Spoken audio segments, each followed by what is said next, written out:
मेरे बच्चों नमस्कार, वेरी गुड मॉर्निंग। मैथ की क्लास में आपका स्वागत है।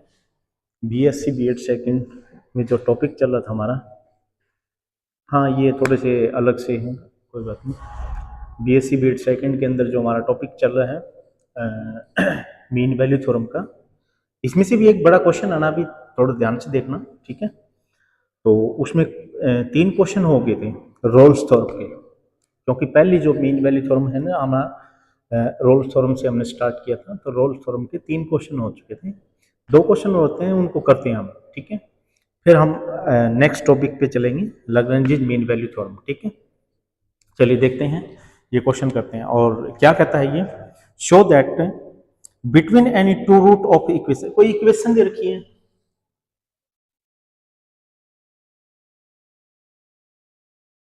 e की power x cos x is equal to 1, there exist at least one root of equation. कहता है ये कोई इक्वेशन है और इसके कोई 2 मूल निकलेंगे, ठीक है, कोई 2 मूल निकलेंगे और उन दोनों मूलों के बीच में कोई एक ऐसा बिंदु मिलेगा जो किसी और समीकरण का मूल होगा।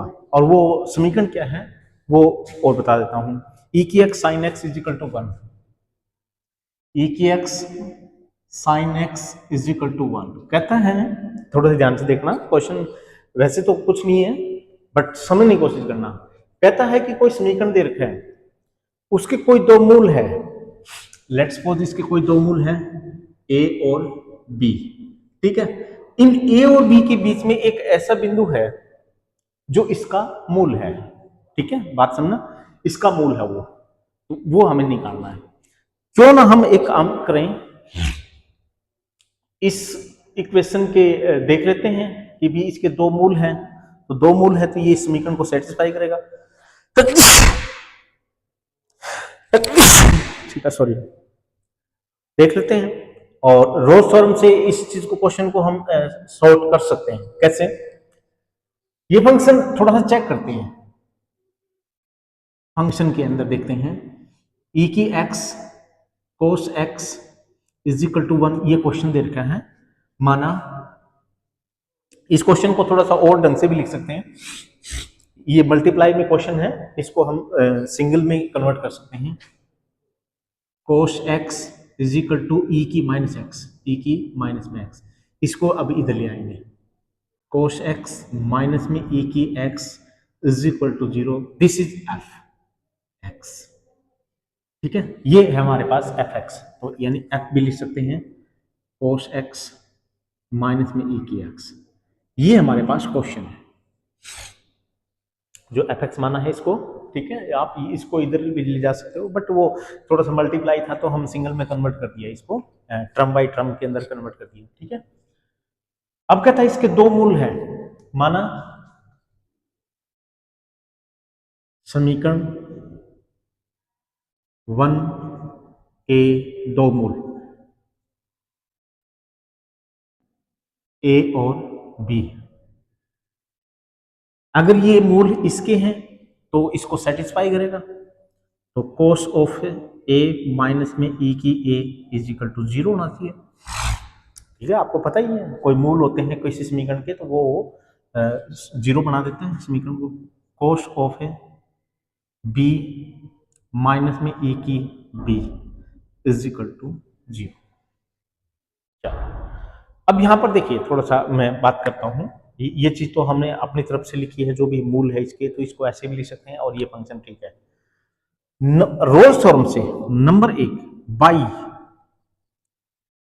By Rolle's theorem,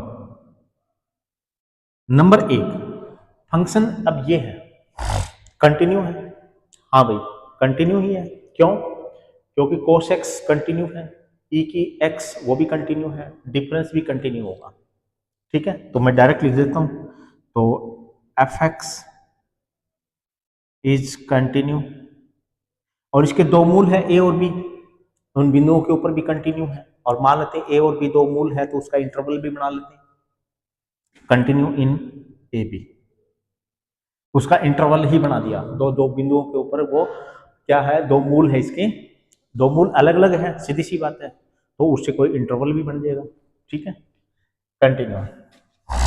number 2, F dash x निकालते हैं, क्या बनेगा, माइनस में साइन एक्स माइनस में ई की एक्स। ठीक है, अवकलन ये है क्या, ए और बी के अंदर बिंदुओं पर, ए और बी को छोड़ के इनके बिंदुओं पर अवकलन ये हाँ है।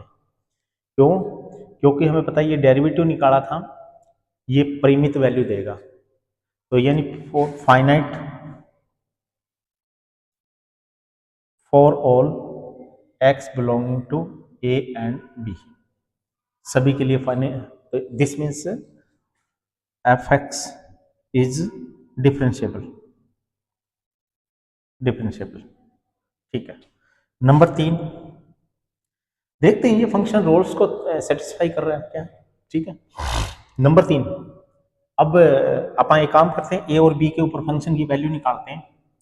ए और बी के ऊपर फंक्शन की वैल्यू निकालते हैं तो हमें पता है कि ये जो फंक्शन था, ए के ऊपर ये था, बी के ऊपर हमारे पास ये था, राइट साइड बराबर है, सीधी सी बात है, फंक्शन ए के ऊपर फंक्शन की वैल्यू 0 के बराबर है और वो भी 0 के बराबर है, तो दोनों ही इक्वल है, दोनों ही इक्वल है। ठीक है, तो ये बात हम कह सकते हैं कि दोनों ही इक्वल है, क्योंकि दोनों ही 0 के बराबर है। तो लिख दो f A is equal to F B. This means अब वही तो हमें निकालना चाहते हैं, वो बिंदु ही तो निकालना चाहते हैं ए और बी के बीच में। ठीक है, वो बिंदु मिलेगा कि नहीं मिलेगा, वो बिंदु तो निकालना चाहते हैं हम, जो इसका मूल बनेगा सेकंड वाले क्वेश्चन का। ठीक, देखते हैं, वो तो तभी निकल पाएगा बिंदु, तो बिंदु निकालने का तरीका तो हमारे पास रोल्स थ्योरम नहीं बताया है। ठीक है, तो इसलिए हमें इस फंक्शन को फिर ऊपर वाले फंक्शन को कंटिन्यू देखेंगे, फिर डिफरेंशिएबल है कि नहीं है, एफ ए और एफ बी के ऊपर जो दो मूल लिए है उनके ऊपर फंक्शन की वैल्यू बराबर है कि नहीं है। अगर ये तीनों कंडीशन सेटिस्फाई हो जाती हैं तो हम रोल्स थ्योरम लगा देंगे और एक बिंदु सी मिल जाएगा, वो सी तो हमें निकालना है। ठीक है, तो आते हैं all condition of Rolle's theorem are satisfy अतः there exists C point in AB such that, इस प्रकार से कि f डैश C है ना 0 होना चाहिए, वो C तब निकलेगा। तो फंक्शन का डेरिवेटिव कितना था, ये रहा, डेरिवेटिव सॉरी ये रहा। तो नाउ f डैश x कितना है, माइनस में साइन x माइनस में e की x, f डैश C कितना होना चाहिए, माइनस में साइन C माइनस में ए की सी। ठीक है, और ये किसके बराबर होना चाहिए, 0 के बराबर। तो ये कितना हो जाएगा,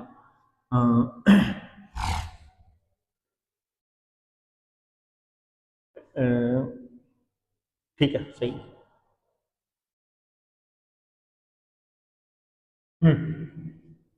इसको इधर ले जाएंगे, माइनस में sine C is equal to e की सी। ठीक है, और वो सी बिंदु ही तो निकालना चाह रहे हैं। ए की सी, कोई गड़बड़ की है मैंने क्या, कोस एक्स ई की ओ, ई की माइनस में एक्स था भाई, ओ ये गलती करिए। देखो ई की एक्स नीचे, ई की एक्स को इधर लेके आएंगे ना, तो ई की माइनस में एक्स बनेगा ऊपर, ई की माइनस में, हाँ ये देखो लिख रखे हैं ना, ई की माइनस एक्स, ई की माइनस एक्स था, ये माइनस की माइनस एक्स। ठीक है, हाँ ई की माइनस एक्स। ठीक है,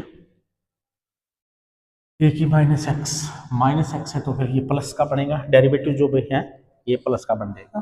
ठीक है, चलो ये प्लस का बन जाएगा और ये प्लस का, और इधर जाएंगे तो माइनस में से, अब ये माइनस माइनस कैंसिल हो जाएगा। ठीक है, तो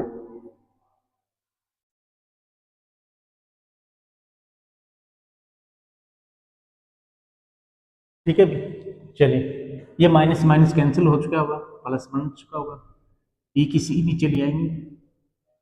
ठीक है, अब नीचे लिखेंगे तो इधर ई की C sine of C, is equal to 1, ठीक है, यानी ये 0 के बराबर था, ठीक है, और 0 के बराबर था तो ये बन गया। सी क्या है?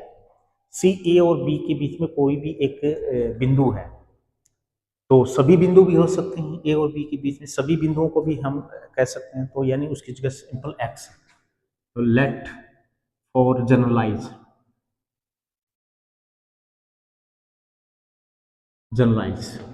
तो e की x sign x is equal to 1, यानी इसका मूल निकालना चाहते हैं हम, ये समीकरण बना हुआ है, यानी वो c है, इसको सोल्व करेंगे तभी निकलेगा, यानी वो c है, कोई भी बिंदु हो सकता है, उसकी जगह मैंने x लिया, यानी इसको सोल्व करेंगे तो c निकलेगा, इसको सोल्व करेंगे तो x का मानेगा, x कोई भी c हो सकता है, यानी इसको सोल्व करेंगे तो वो c निकलेगा। देखो, इसको सोल्व करेंगे तो c निकलेगा, सी निकलेगा, और सी को मैंने कोई जनरल पॉइंट, क्योंकि सी अकेला तो नहीं हो सकता, पता नहीं ए और बी के बीच में पता नहीं कितने सी ऐसे, उनका नाम मैंने एक्स डाल दिया, तो इसको सोल्व करेंगे तो वो एक्स इज इक्वल टू सी ही तो रहेगा। तो यही हमें प्रूव करना था, यही तो प्रूव करना था कि वो जो मूल है ना वो इस समीकरण का होगा, इस समीकरण का होगा वो मूल, तो यही हमें विच प्रूफ।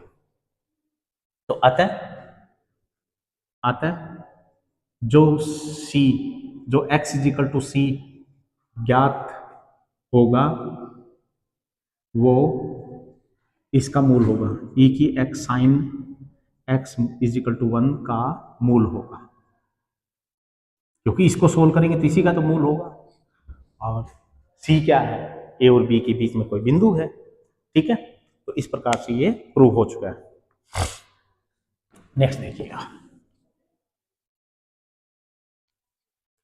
यानी जो समीकरण दे रखा है उसका वो समीकरण बना दो जिसके लिए हमें वो मूल ज्ञात करना है, और वही अपने आप ही बन गया, ऑटोमेटिकली रोल्स फॉर्म लगाया जो वो ऑटोमेटिकली ही वो समीकरण प्राप्त हो गया। आगे क्वेश्चन क्या है? Consider a function f x is equal to x minus में 3, लास्ट क्वेश्चन है इसका, f x is equal to x minus में 3 log x, कोई फंक्शन दे रखे हैं हम, show that equation x log x, show that क्या x log x is equal to 3 minus में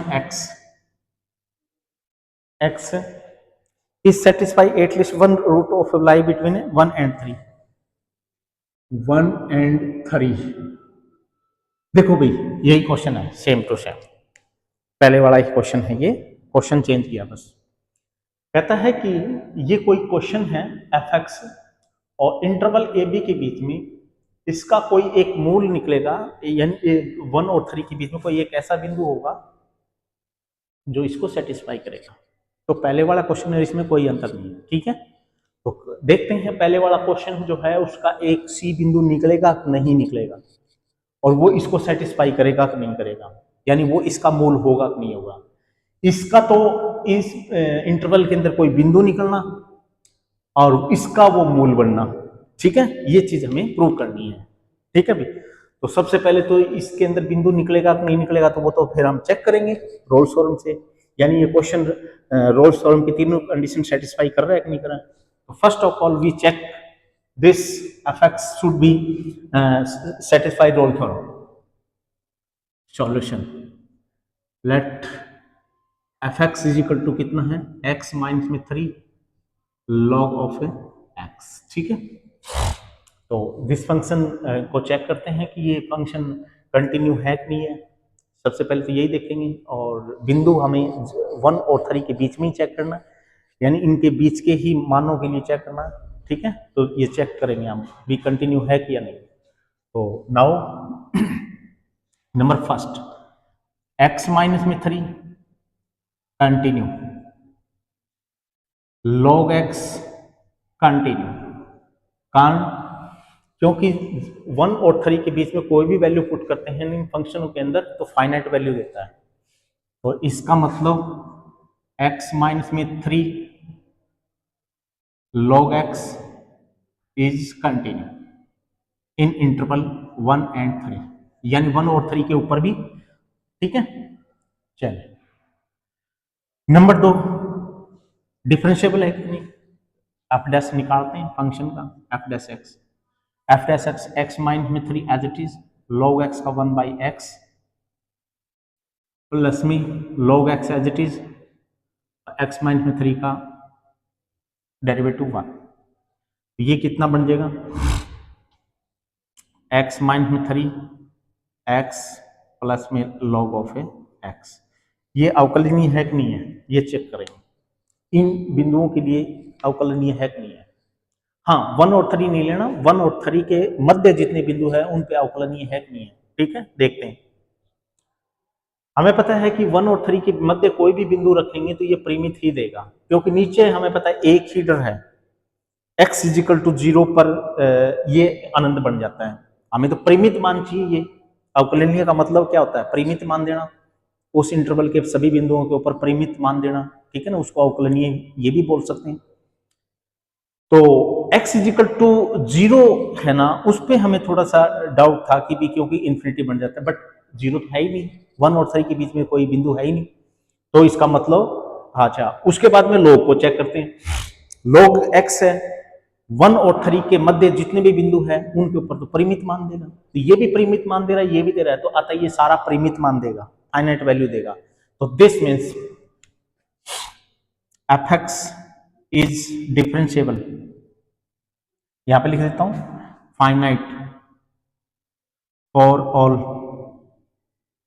x belonging to a close interval, नहीं करेंगे, ओपन इंटरवल 1 and 3।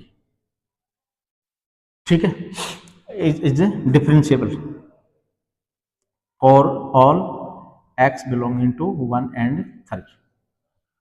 चलो अब ये काम कर देते हैं, नंबर 3 पॉइंट निकालते हैं। 3 पॉइंट f1 के ऊपर फंक्शन का मान देखते हैं, 1 रखेंगे तो ये कितना हो जाएगा, log 1 0 हो जाएगा। ठीक है, अच्छा f3 के ऊपर 3, फिर इसकी वजह से ये 0 हो रहा है, तो यानी f3 के ऊपर भी 0 और तीनों ही 0। तो अतः all condition of Rolle's theorem are satisfy. So this means there exists C point in 1 and 3 such that, इस प्रकार से कि f डैश उसका 0 होना चाहिए उस बिंदु पर। इसको सॉल्व देखते हैं, f डैश कितना है, ये रहा, तो वहां पर C बिंदु कर देते हैं, तो C माइनस में 3 C log C is equal to 0। ठीक है, हमें तो इसका देखना है, इसका देखना है, देख लेते हैं, एलसीएम ले लो, c माइनस में 3 प्लस में c log of c is equal to 0। ठीक है, और इसको इधर ले जाते हैं, c log of c is equal to 3 minus में c। ठीक है, यानी इस डेरिवेटिव से ये समीकरण तैयार हुई है, यानी इसका जो मूल होगा वो c बिंदु ही होगा, और वही तो, उसी के बारे में तो बात करें तो वही तो मिलना चाहिए हमें। बट ये समीकरण है क्या, एक्चुअली में ये यही है, ये लेट फॉर जनरलाइज, यानी सी बिंदु कुछ भी हो सकता है 1 और 3 के बीच में, तो उन बिंदुओं का नाम मैं एक्स भी दे सकता हूं जनरलाइज, क्योंकि हमें पता सी पर्टिकुलर कुछ भी कोई भी बिंदु हो सकते हैं, तो मैं उन सभी बिंदुओं का नाम में एक्स डाल सकता हूं, कोई दिक्कत नहीं। जनरलाइज और generalise x is equal to C रखने पर, तो x log of x is equal to 3 minus में x, यानी इसी का ही x का मान c जो आ रहा है वो इस समीकरण का मूल ही तो है, जो c निकलेगा तो c इसी समीकरण का है, और यही समीकरण का ही तो मूल हमें चेक करना था कि वो जो मूल है इस समीकरण का होगा जो इसके बीच में लाई करेगा। ठीक है भी, तो बस अब सॉल्व करने की जरूरत नहीं है, और बस इतना ही बताना था। उसके बाद में है mean value theorem, first mean value theorem. अब रोल्स थ्योरम तो हमारा टॉपिक खत्म हो गया और अब हम फर्स्ट मीन वैल्यू थ्योरम के ऊपर हम आ रहे हैं। देखिए क्या है, वो क्या कहती है, जिसका नाम लैग्रेंज में फर्स्ट मीन वैल्यू थ्योरम भी कह सकते हैं। फर्स्ट मीन वैल्यू थ्योरम या फिर Lagrange mean value theorem.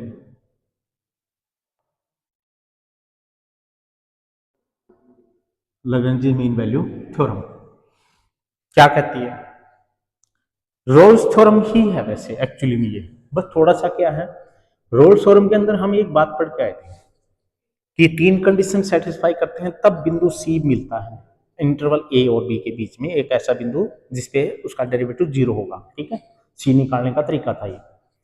But यहां पर लैग्रेंजियन ने एक काम कर दिया है कि जो पॉइंट नंबर 3 है ना रोल्स थ्योरम का, वो खत्म कर दिया। वो आपको चेक नहीं करना, आपने सिर्फ कंटिन्यू चेक करना है और डिफरेंशिएबल चेक करना है। कंटिन्यू चेक करना है हमने क्लोज इंटरवल में, और डिफरेंशिएबल हमें ओपन इंटरवल में, जो गिवन इंटरवल दिया होगा। ठीक है, ये चेक करना है। यहां पर हमें एक पॉइंट जो लास्ट वाला है f A is equal to F B है, वो नहीं करना। ठीक है, तो तब कहता है कि सी बिंदु मिल जाएगा। उसके लिए सब जो डेरिवेटिव था ना वो थोड़ा सा चेंज हो चुका है, एफ डैश सी 0 था ना वहां पर, तो वो थोड़ा सा चेंज हो चुका होगा। ठीक है, तो यानी कहता है कि कोई फंक्शन एफ एक्स है और नंबर 1 है, कंटिन्यू होना चाहिए, इन ए बी में कोई इंटरवल दिया होगा। नंबर 2, function f x is differentiable in A B में। तब कहता है कि सिर्फ 2 ही कंडीशन सेटिस्फाई करनी चाहिए।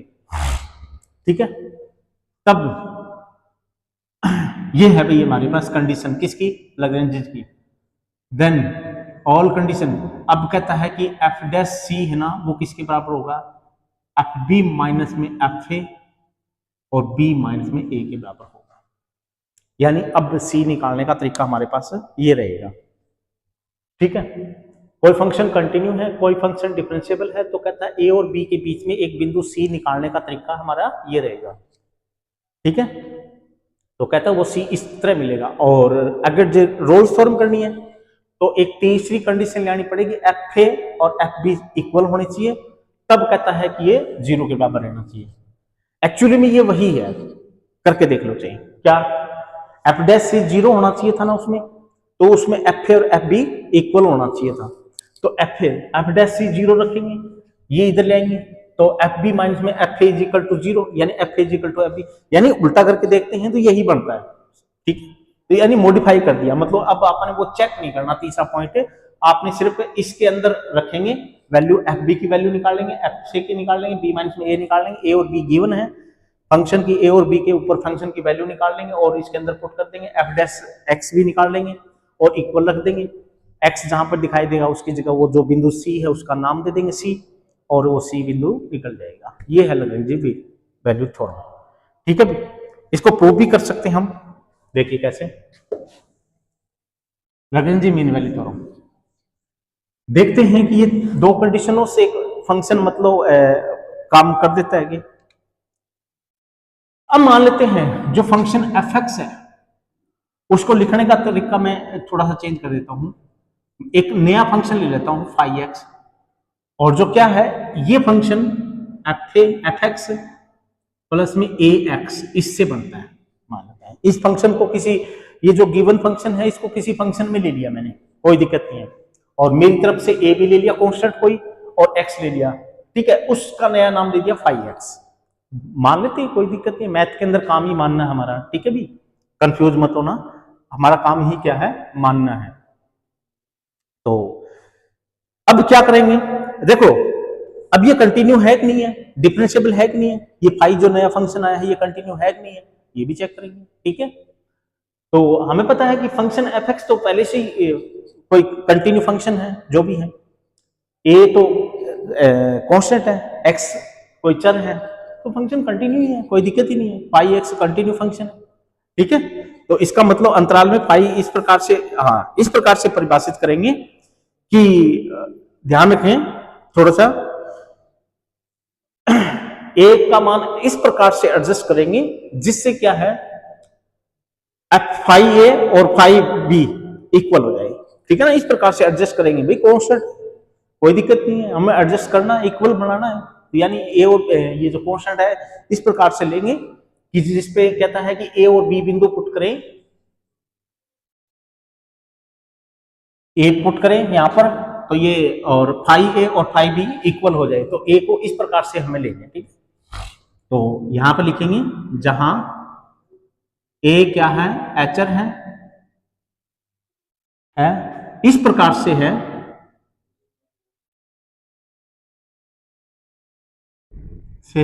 कि फाइव ए और फाइव बी इक्वल हो जाए।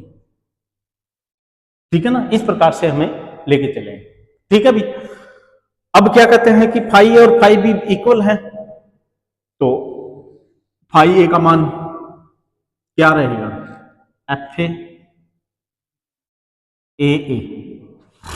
फाइव बी एफ बी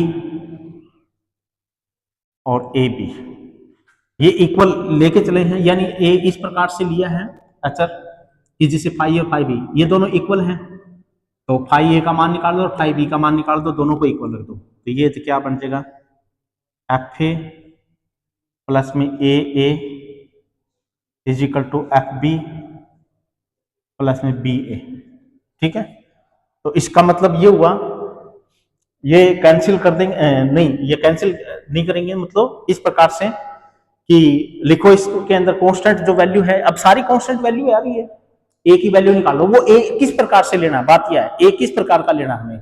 ठीक है, वो ए है ना, वो निकालना चाहते हैं भी, भाई आपने कहा है कि भी अपनी तरफ से मानना है, ए इस प्रकार का होना चाहिए, तो वो निकालना तो पड़ेगा, मान लिया तो उसको निकालना भी तो पड़ेगा। चलो ठीक है, निकाल लेते हैं, इसको इधर ले आएंगे, ए माइनस में बी एफ बी माइनस में एफ ए और एफ बी तो कांस्टेंट हो गए, क्योंकि बिंदु पुट करने के बाद में तो फंक्शन का मान कांस्टेंट हो जाता है। ठीक है, तो यहां पर लिखेंगे ए माइनस में बी और ये A is equal to F B minus में एफ ए, यानी ए का मान कितना हो जाएगा, एफ बी माइनस में एफ ए, जिस प्रकार से बी पहले है ए बाद में है, तो बी माइनस में ए कर दो, एक माइनस का बी माइनस में ए। ठीक है, यानी वो कांस्टेंट ये होगा, यानी हमने अपनी तरफ से लिया है तो वो कांस्टेंट है, अगर ए की वैल्यू ये रखें ना, तब हमारे पास फाइव ए फाइव बी दोनों इक्वल होंगे। ठीक है, ये ध्यान रखना, इस प्रकार से हमने एडजस्ट किया। ठीक है, तो अब हम क्या करते हैं, ये जो फाइव फंक्शन लेके देखते हैं कि रोल्स थ्योरम को सेटिस्फाई कर रहा है कि नहीं, तो सी बिंदु निकालना है ना। ठीक है, देखते हैं, अब फाइव इस प्रकार का लेके चले हैं, कंटिन्यू है नंबर एक, अब फाइव फंक्शन फाइव एक्स के लिए रोल्स थ्योरम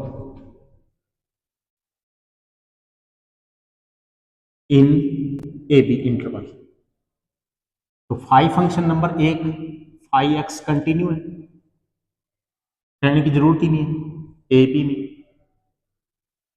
क्यों, एफ एक्स कंटिन्यू और ये भी कंटिन्यू, एफ एक्स कंटिन्यू पहले से लेके चलो।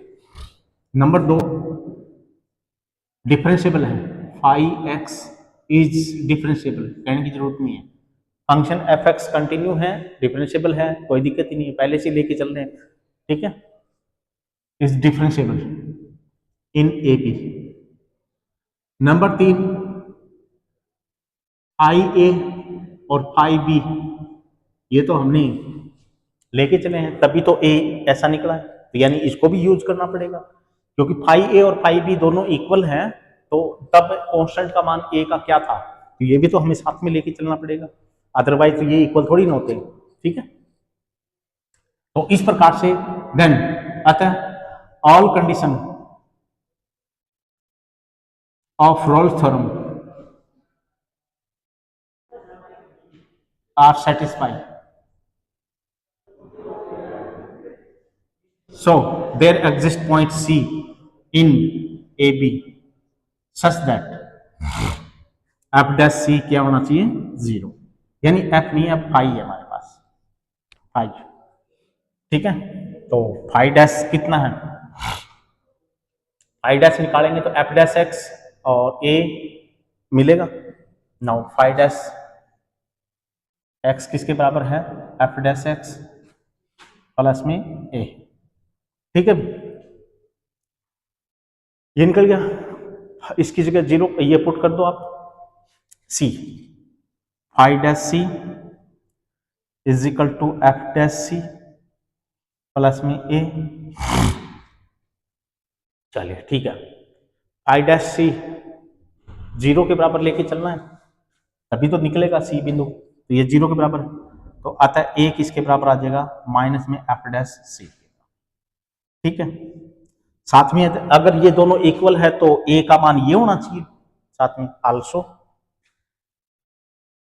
ए किसके बराबर है, माइनस में एफ बी माइनस में एफ ए बी माइनस में ए। 1 एंड 2 की लेफ्ट साइड इक्वल है तो राइट फ्रॉम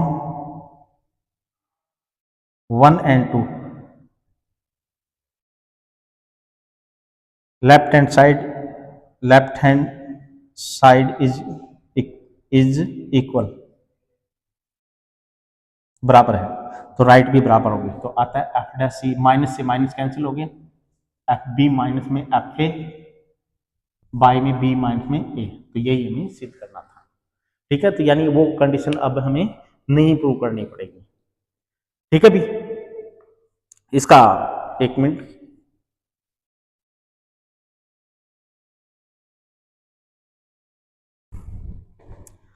अब इसका एक ज्योमेट्रिकल मीनिंग रहता है, वो हम नेक्स्ट वीडियो के अंदर करेंगे, और फिर सेकंड मीन वैल्यू थ्योरम करेंगे।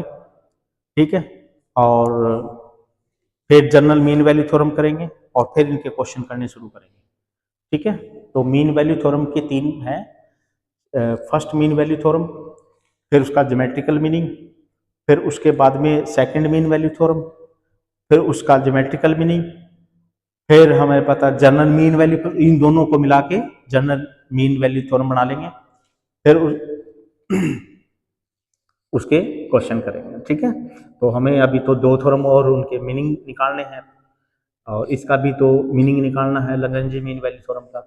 ठीक है, तो उसके बाद में फिर हम आगे बढ़ेंगे, तो बाकी हम नेक्स्ट वीडियो के अंदर, क्योंकि वीडियो थोड़ी सी लेंथी हो रही है, धीरे धीरे करेंगे, क्योंकि 8 नंबर या 10 नंबर का क्वेश्चन आने वाला है। तो हम मिलेंगे नेक्स्ट वीडियो में, तो thank you for watching video, धन्यवाद।